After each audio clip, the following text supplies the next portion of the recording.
Hey guys, what's going on? Supro here. Welcome to the channel. Today I'll be going over my round one review. I scored 2,115 in the top 20% with a season rank of 35,687. Not too bad. Bit of a annoying week, to be honest, but it is what it is. So I did make some last minute changes before round one actually got going. So I brought in my man, Bailey Smith, the legend himself. He's up on the wall. I'm growing the mullet because, Bailey Smith's at the Cats, so I had to start him in SuperCoach. I was up in the air if I was going to start him or not. Was concerned that he was on the wing and stuff, but thank God I started him with that 147 unreal. Most people will be trying to get him in this week, but yeah, he looked so good. Chris Scott said he was looking fit, and when I heard him say that, I was like, yeah, I need to bring him in. I've played around with him being in and out of the team, but, you just got to go with your gut. Just go with what you were thinking in the preseason. Don't have to overthink it. So that worked out for me there. But, yeah, some of my picks didn't go as I expected. So basically I had the VC on Nank with the 114. He was looking like he was going to go 140 at around three-quarter time, and I was like, oh, maybe into the last quarter, but a few clangers kind of stuffed that up. And, yeah, I was pretty disappointed with 114 from Nank. He looked like he really deserved to be on 130 minimum.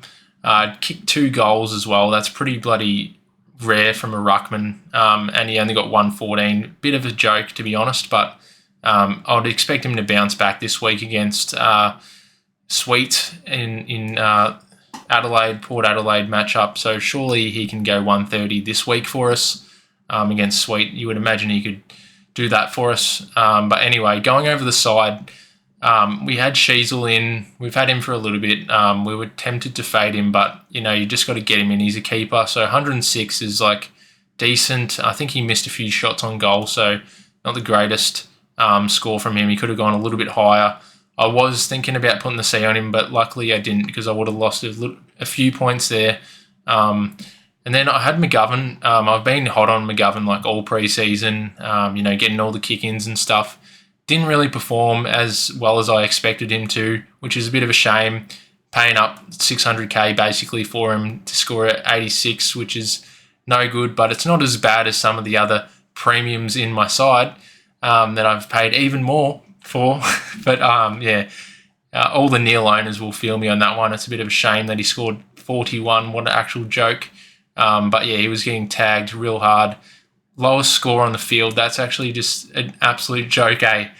When you're paying 645k for a Uber premium and he scores lower than a freaking rookie, which is just ridiculous. But it is what it is.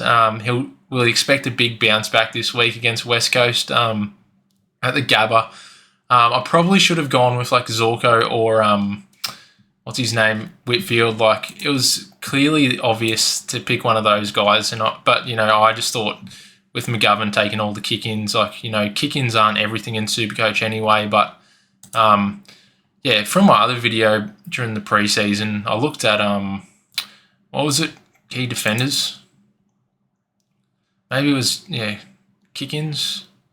Looking at Des kick, yeah. And, Brisbane had, the easiest fixture. And same with GWS with the other one. No, GWS had the easiest fixture. And then it was Brisbane, especially for, the first 3 weeks. And, it was clearly obvious that, Zorko or Whitfield were going to score well. So I don't know why I just didn't do that, which would have been the most obvious thing to do there. Whitfield got 128 and Zorko went nuts. He got 139. But, I just wanted to... It worked out for me last year. McGovern was a bit cheaper, but, really a bit of a burn there. But we'll have to wait and see this week. At the end of the day, I still see him as a keeper. Probably going to lose a bit of cash, but... Can't really do much about that. I think I'm just going to have to hold him throughout the whole season. They were getting smashed by Gold Coast as well. And let's just do this little projection here.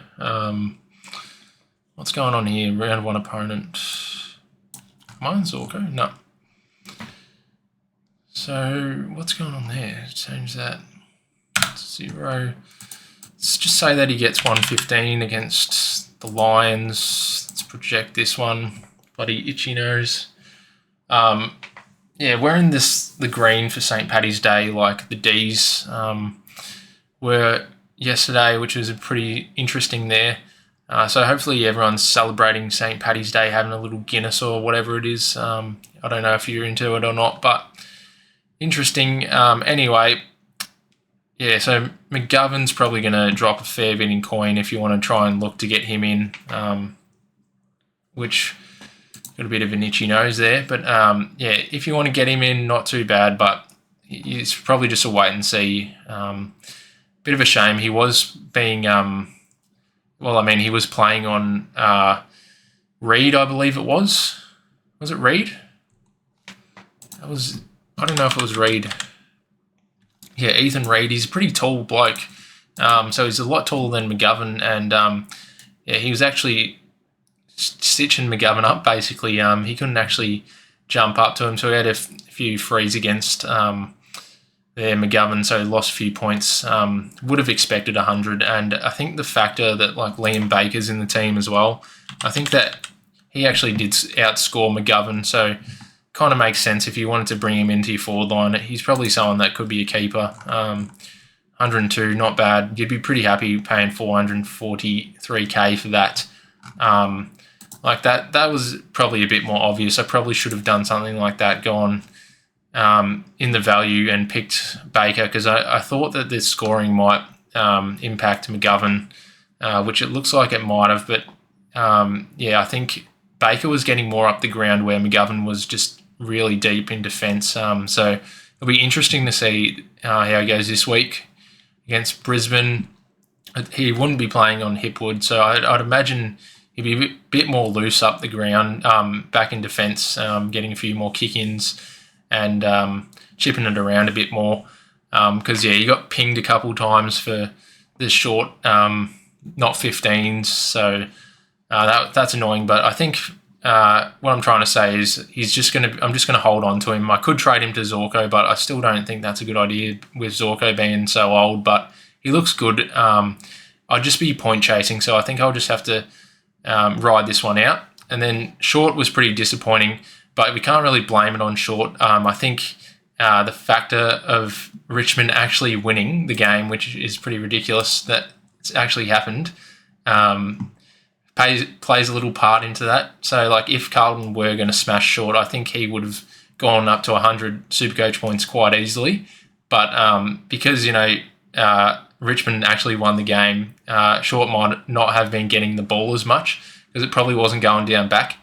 I think I stopped kind of watching it around the last quarter, but I think I was doing a bit of study or something at the same time, and then I came back out and watched the rest of the game. But bit of a stitch-up for 83. You would expect him to at least go 100, but yeah, I think he can bounce back this week against Port. Just have to double check.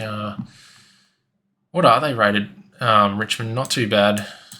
Port's just like a neutral for Des kick-in, so you'd expect him to at least ton up. Kind of, we got to keep him as well. I think it's just this week is probably just a week where we hold the players and hold the faith. It's just no point in trading out straight away. You need another week of data to see how they go. And then Roberts, he was going pretty poorly throughout the game. I think he lost a few of his kick-ins, but it is what it is. And then he finally came good in the last quarter, so that's good to get a 95. Most people have him, so it's not a big deal. Patton might be getting dropped, so hopefully he doesn't get dropped. That Bice guy looks pretty good. So I don't know. It's a bit of a stitch-up if he does get dropped. But, yeah, we'll just hold on to him for the moment. And then Reed with a 45. Pretty disappointing there. Who have they got this week? Can you get off my screen, bruh? I'm going to have to, reset the screen.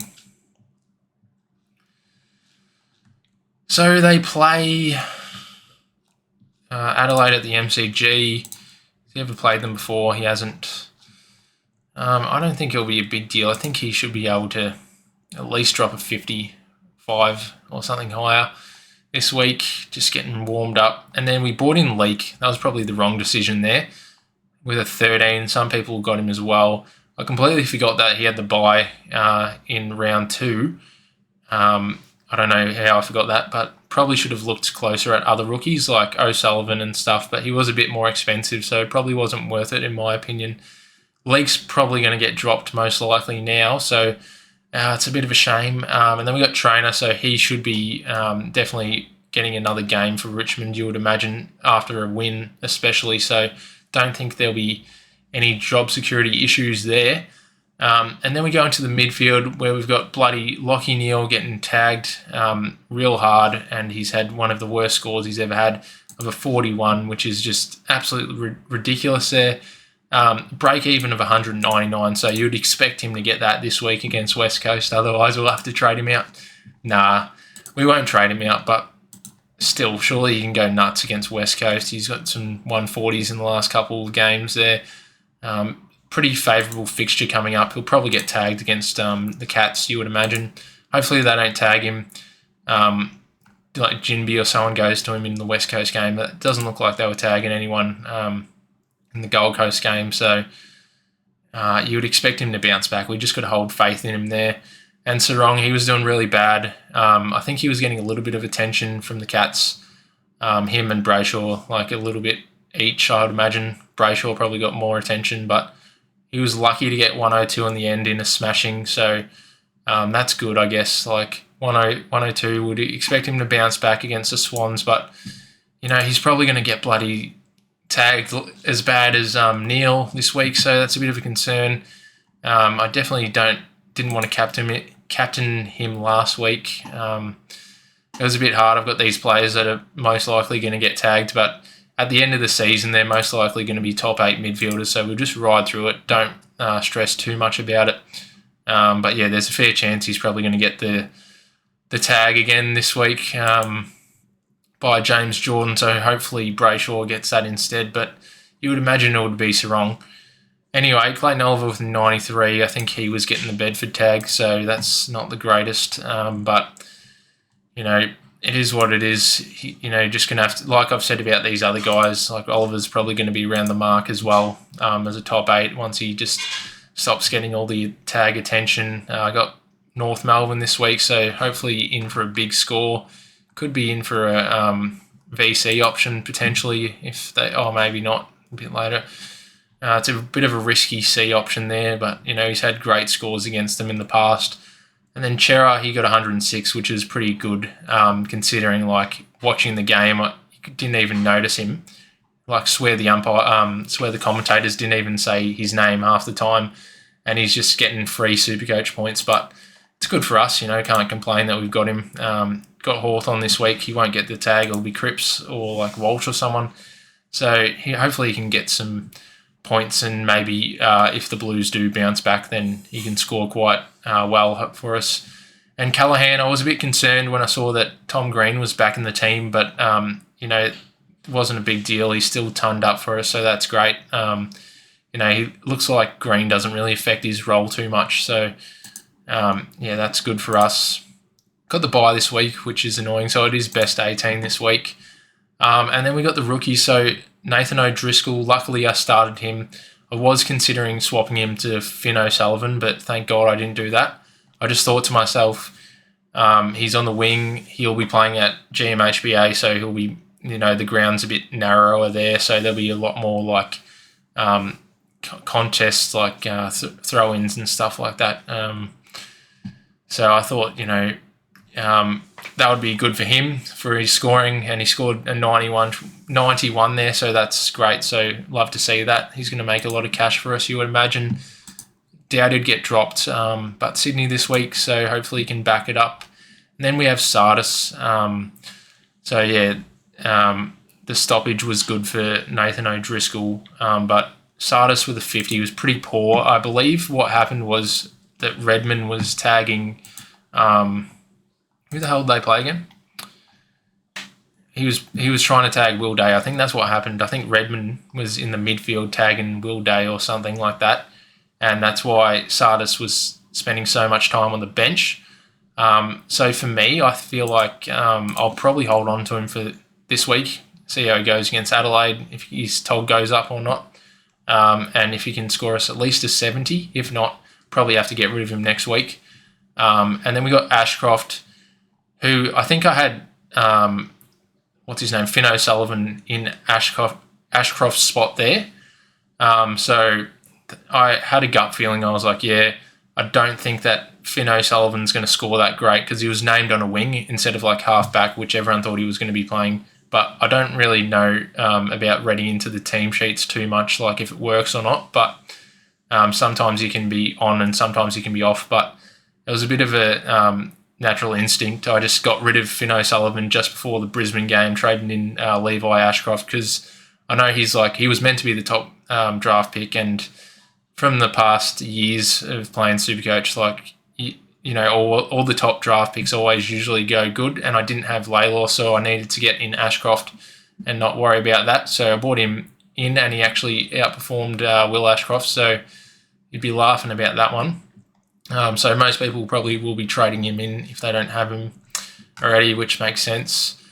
And then we've got Nevitt. There was some concerns that he was actually going to be the sub, but Jai Clark was, so that was good for Nevitt. Looks like he cemented his spot in the side after a massive win against Freo, so you would imagine he'll play again this week. But 82 is really good. I wish I could have fielded that over Sardis, but you can't win them all. And then Murphy Reid, I was like a bit skeptical on him, but I was watching the draft night, I was watching his highlights, and I was like, yeah, I think this guy actually has some talent. But I just like the way he looks, and I thought that he'd have some good job security. But yeah, throughout the game, like the first half, he was going horrible. Like he was on like -9 at halftime or something, getting worse than the first quarter. And I was like, how the hell is he on this score? And then, he came out of nowhere and he kicked 4 bloody goals in 10 minutes, which is ridiculous. Only scored 50, which is a bit stiff. Could have got Freo back into the game, and he only got 50, but he's definitely cemented his spot in the Freo team for the rest of the year, you would imagine. So that's good that we've got him in the side now. I doubt he'll be getting dropped after kicking 4 goals on debut. And then Camprioli was pretty good. Felt like he should have scored a little higher than he did. He seemed to be in the contest a lot, but yeah, it didn't really translate very well for Supercoach points. And then, we went over Nank. He was versing De Koning, so De Koning was starting to slow down at halftime, and then he picked back up again and got the massive 148 score, so glad we started him there.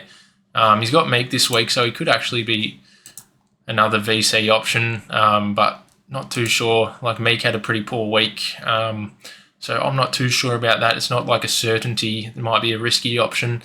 Boyd with a 63 there, so that's pretty good there. Got the Cats this week, so you'd imagine if he's versing De Koning in the ruck, he should be able to pump out his first ton. But yeah, who knows if he's going to cover the ruck contest even more this week or not with Marshall. I think that he'll play a bit more in the ruck this week, you would hope, especially with De Koning as his opponent. Surely they'll play him a bit more in the ruck. Who did the Saints even verse again? They versed Adelaide, so he was probably playing on Rob and stuff. It was a bit of a hard opponent in the ruck to score against, you would imagine. And then Horn Francis, I kind of missed bits and pieces of this game. I'm not sure if he was getting the tag or not, so I'll have to look into that. But, they've got gambling. I haven't seen this. What? Brownlow? What is it? What is this about, eh? I haven't seen this. Yeah, right. Anyway, I haven't seen that. So the Horny Man, 83, pretty poor game. Got Richmond this week, so hoping he outscores Rosie because Rosie played really good, the captain of the Power. But yeah, pretty disappointing game for the Power. If you're a Port supporter, you'd be a bit upset. McRae went nuts, so that's good to see. Not much to say about him. He's just an absolute gun. Finally given his chance at St Kilda in the midfield again, so that's good. He could go pretty good against us, I would imagine. Probably be the leading ball winner again this week for the Saints.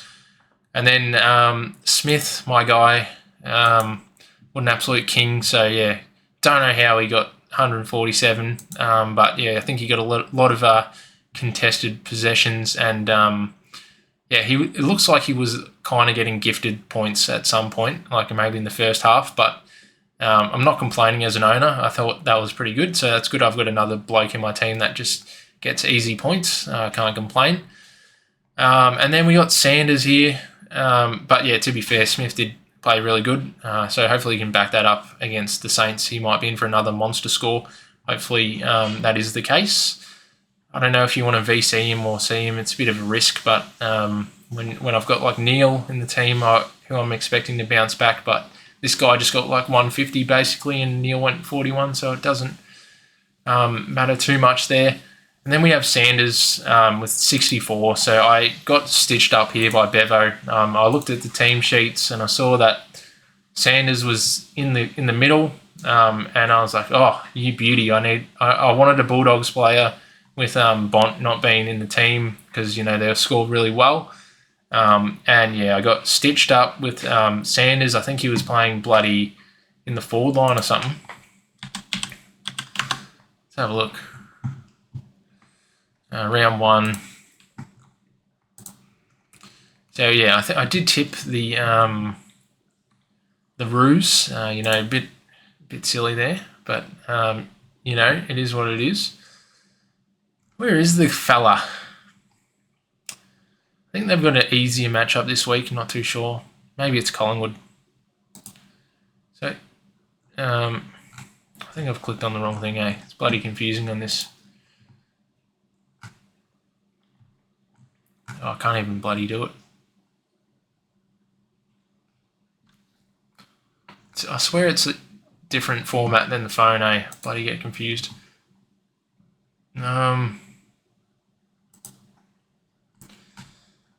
I can't. I'll just do it on bloody DFS. Anyway, I don't think he was playing in the midfield, which is a shame. I looked at the reports and he was playing in the forward line, so been absolutely stitched up. So now I've just got to deal with it. I think we just back him in another week against Collingwood. Bloody Matt Kennedy, I think he took the midfield spot. Matt Kennedy, 414k, not bad. He got 115, which is pretty cooked, which should have been Sanders, in my opinion. But yeah, it is what it is. It's bloody annoying, bloody Bevo. So what can you do? I don't know. I think I'll just hold the faith this week, see how he goes against Collingwood, see if they actually put him in the guts, but I don't think they're going to do it, which is annoying. They've got Richards and Libba in there, and then they've also got bloody what's his name as well, Kennedy. So yeah, a bit of a stitch up. I don't know if I'd upgrade to him or not. Probably not. Daniel was okay, 81. Everyone's got him. I had to trade in this bloke here, Mentha, to get the VC score. A little bit of a loop as well with Patton down back. And because I had the E on Kako, I wanted to take that score, so that worked out all right. Davidson, pretty poor score. And then Flynn, 87 isn't too bad. It's not the worst. But yeah, let's see how we line up this week. I'll probably field Kako against Adelaide. Probably wouldn't put the C on him though. Put the C on Neil for the minute. Far out. Bit of steam. Anyway, so Xavier Lindsay. Lindsay? I thought it was Lindsay. What the hell? Anyway, 86, not bad. Maybe we keep an eye on him. He's playing North this week, so he could turn up. Max Hall, I was going to bring him in for Mentha, but this bloke who's not even playing, he's my loophole now. But I was thinking about bringing him in. If I didn't have Neil in the team going shithouse, I would have bought in Hall, which would have saved me a trade if I'm going to have to bring him in next week. But, it is what it is. We have to bank the points. When you got a premium in your team going 41, you just got to take the VC. And then Dunkley went nuts, so that should have been Neil, but, it's all good. Hopefully Neil can score something like that this week. He's a bit of a miss now for us. But if you got Dunkley, you're absolutely laughing because he's probably not going to get tagged now. But we're praying in the Geelong game that he does get tagged. Maybe he's just in such unbelievable form and everyone's like, you know what, Neil's actually a bit underdone. Let's tag Dunkley. He's more of an impact. That's what we're hoping for as a Neil owner. And then Warner, some people are bringing him in. I got Freo this week. He's got 50 and 72, not the worst scores there, so he's going to make a bit of cash. We've got the projector here as well, so what is it? I don't know what's going on with this. So round 0 didn't play in that, did he? Oh, he versus Hawthorn. I don't know why that's coming up. We'll put the 72 in.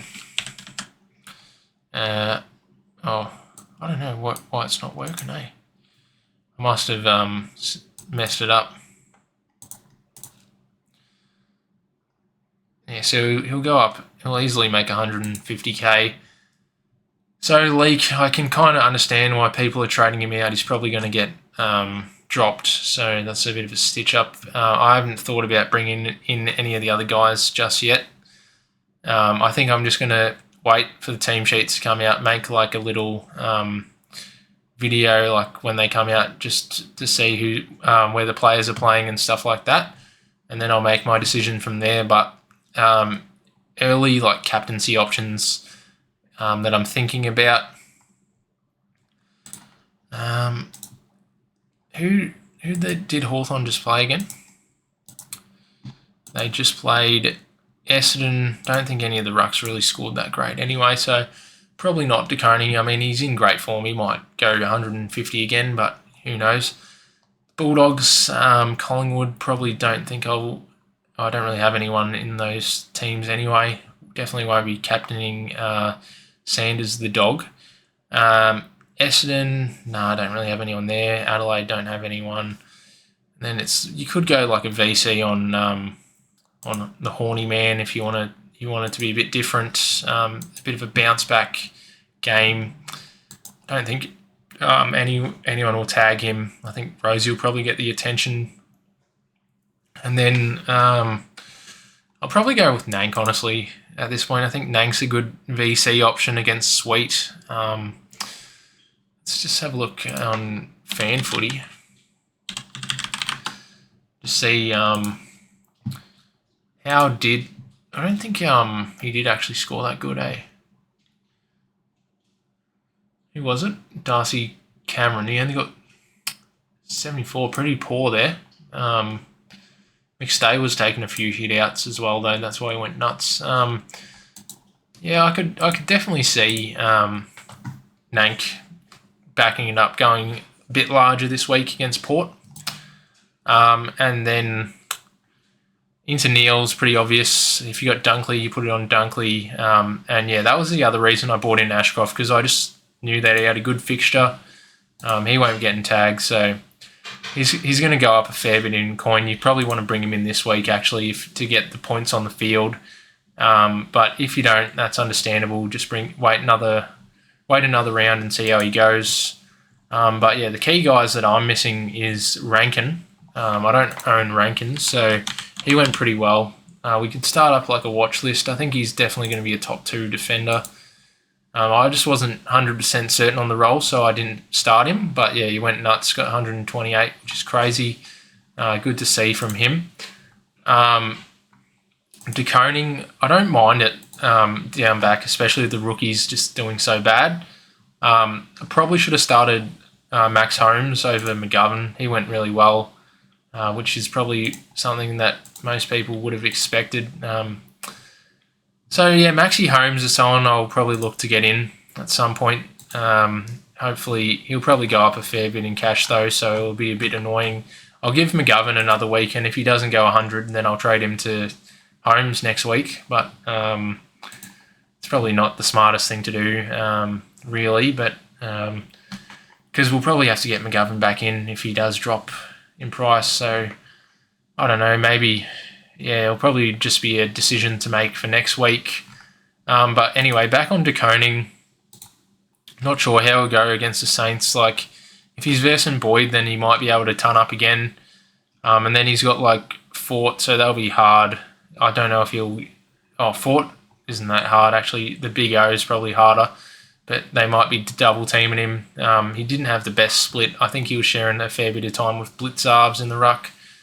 And then he's got like Gorn and stuff coming up, so he could drop some pretty poor scores, like some solid ruck opponents coming up after the Saints game. So maybe it's just a bit of hype, but who knows? He is out of contract, so that's something to keep in mind.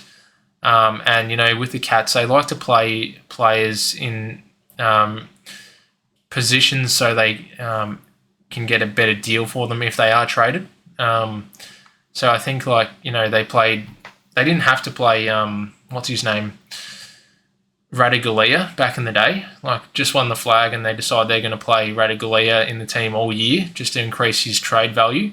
That might be what they're doing with De Koning, but hopefully he doesn't get traded. I think he'll stay, but they're most likely going to play him in the ruck throughout the entire year, you would imagine. If he is because he's out of contract, like that's going to increase his trade value. If someone wants to pick him up, we'll be like, oh, he's actually going to be an up and coming ruckman now, so he's worth more. So yeah, that's probably what will happen. So I don't mind it, but yeah, it's just a matter of who you're going to trade there. Like if I'm doing it, I'm probably going to trade Sanders there. I don't know how I can do that. I think I could actually do that somehow, which wouldn't be a bad shout realistically. Could be good for the points. I could do that this week actually, but probably don't want to do that. And then I don't think there was any other players that I really missed yet. Who else is there? Matches. So Codwell went insane, so he's a massive pod. No one will have him. Smith went good.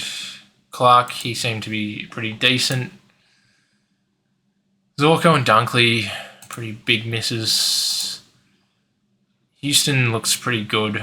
Kind of didn't look closely at him. I should have looked a bit closer at him. Cherry was not too bad. I saved a bit of coin not going Cherry. Dale looks alright as well. And Richards, you'd be pretty happy if you started Richards. I think he's going to be a great pick.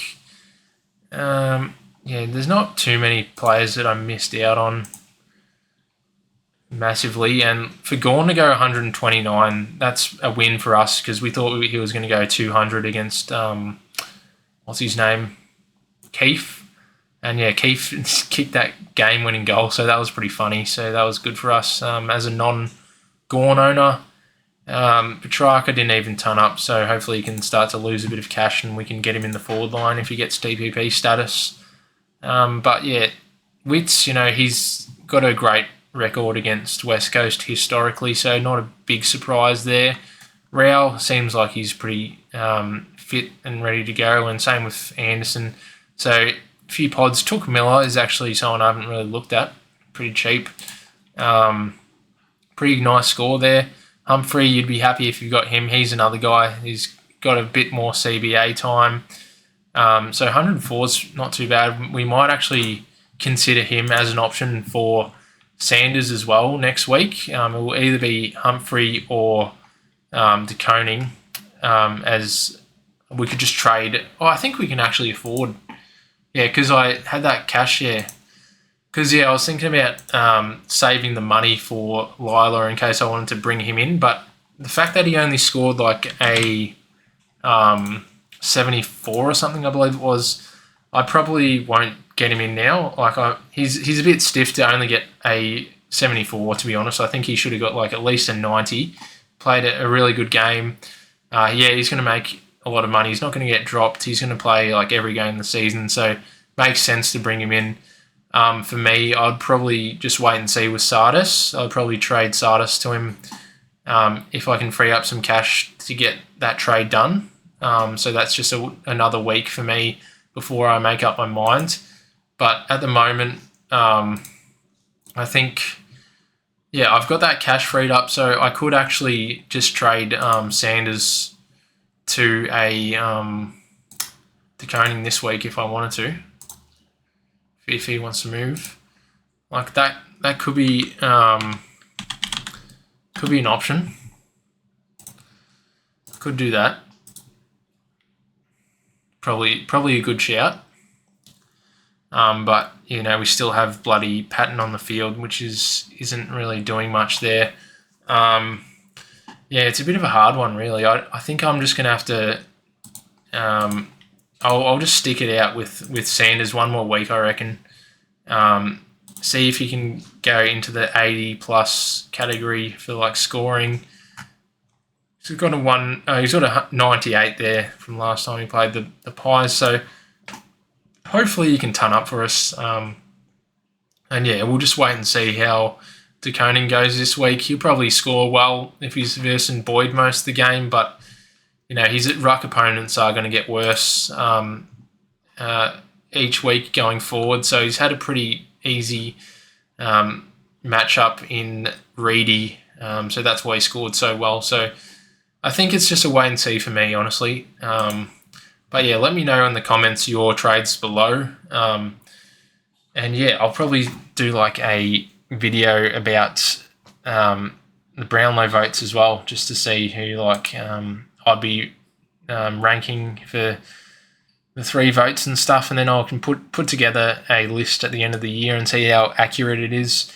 But anyway, none of the leagues have really started up yet, so that's no good. But yeah, we'll go over my league. I think CU's going well. Oh wait, that's the Caddis. The commissioner, he's going great, so good on him. Bros League here. So David's up at the top with the most points, it looks like.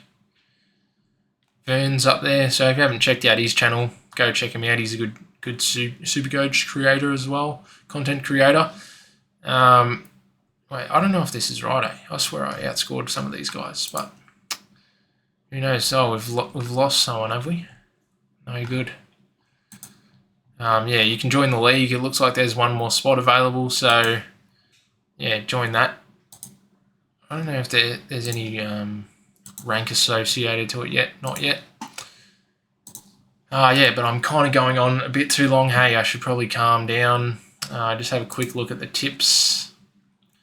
7 out of 9, not the worst. Last week I got 0, so that was embarrassing. Got the Blues wrong. Most people would have done the same. Tip the Kangaroos. That was a bit of a throwaway. Probably should have just backed the Dogs in, but I thought that the Roos would be in for a big one against a depleted Dogs team, so that didn't work out too good. And then yeah, round 2 I've gone with the Hawks, but I do think that it'll be a closer game. I think that the Blues actually might win that game. But I've just done the Hawks by 15, just play it safe. And then going to go with the Magpies against the depleted Dogs. And then gone with the Crows over the Bombers. Bit of a harder matchup at the MCG. You would just assume that the Crows would win that one. And then got the Power to beat the Tigers. The 18th placed Power, which is funny. But yeah, you'd imagine they'd back it up. If they can't win, then Ken's just absolutely fucked. Anyway, got the Cats here. Could be a closer game than I would expect. I think we did lose to them last year, so they know how to verse us. But I think that we should be able to back it up again. I think we can play really good footy. So I think, yeah, easy pick there. Cats should win there. And the Lions against West Coast, they actually looked worse than Richmond, obviously, because Richmond actually won against Carlton, which is ridiculous, still thinking about that. But Eagles actually look like the worst team in the competition at this point. And then the Demons, could be a closer game. I'll just go with the Demons, I guess. I think that could be actually North's first win of the season, could be. And then we'll go with the Swans just to win their first game of the year, because they did get stitched up against the Lions there. They'd probably deserve to win that. Anyway, I haven't checked out the team of the week, so yeah, he's got Stuart Holmes. So Stuart had a bit of a neck complaint. You would imagine that he plays on this week. He could get managed though. Dunkley VC, that's pretty huge. He's got De Koning. I mean, Cherry, I don't have Cherry, so hopefully I can get some points on him. this week when Cherry starts to get some harder opponents, like Gawn this week. So let's hope that I can get up in the points this week. He's got Smith and Rankin. Pretty decent team. Doesn't look like he has Ashcroft. He'd probably trade him in. He's got pretty similar sort of players to me. Except, I really needed McGovern to do something in defence. But, not a bad team. Sort of similar structure in a way. But, hopefully everyone scored well. Let me know in the comments what you're thinking of doing for your trades and stuff. And, hopefully everyone can have a good week this week and we can climb up the ranks. But, thanks so much for watching, guys, and see you later. Cheers.